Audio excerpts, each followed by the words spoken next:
Tamam. Baktım geliştiremedim dedim. Ben ozumcasına bu bağa bilip vaposlara yatsınlar vaposa. Sonra ona bizge ne gerek. Her şey diyor Nikita.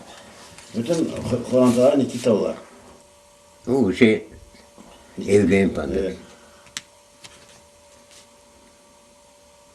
Abi kimdir abi kaç ya abi? Bu nere?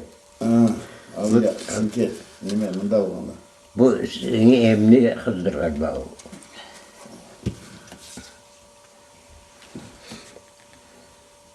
Akçe yaptı toyga. Karabaş Abdullah. Kim edi ne? Bu adam Simferopol'ge çalışırdı. Toçun benim çalışkan işimde. Ben Salmarkom'da işlerdi. Yanında kim? Bu Mesut Hasan. Koydu brigader.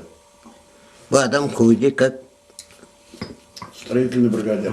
38 yılda kayıp oldu. Bu babanız? Bu babam. Seyit Hasan. Hüseyit. Hursit. Muhyiddin Hüseyit. Aha. Çalışırdı Selpo'da. Председатель Selpo. Дальше. Kimden? Sedale. Bunun? Ya da O ya ona aytmayayım. Ben abi sırana aytayım. Amza- aytmış. Kim ait? Bu Amzayev Sedale. Gösteriniz. Ana bu. Kim? Bu çalışırdı. Prosto koydu. Dan kim ait acaba? Bu Muhyiddin Osman. Osman Yüceğimiz. Bunun kacası oluyor. Abla emce bollar. Bu çalışırdı Simferopol'de.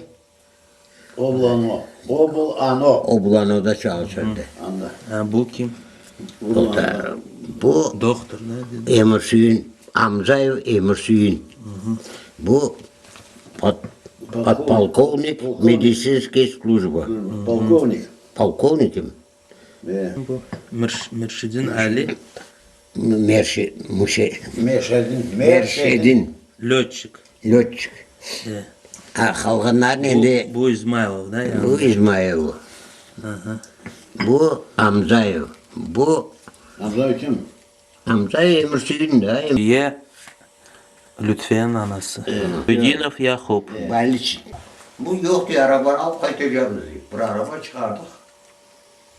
Yektik o arabanı. Dam vurdum. Abli karanlığa koyduk ev çıkan.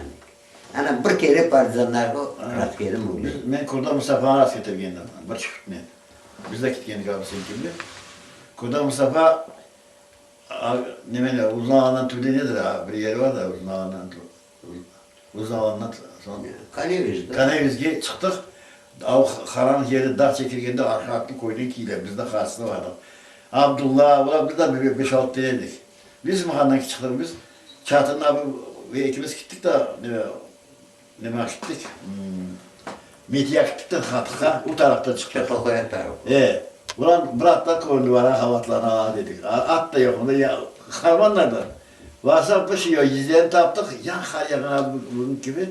Yüzler var. Aylana doğru attan aylana varıp mesela Metika'ya çıktık da. Anda yakın vardı.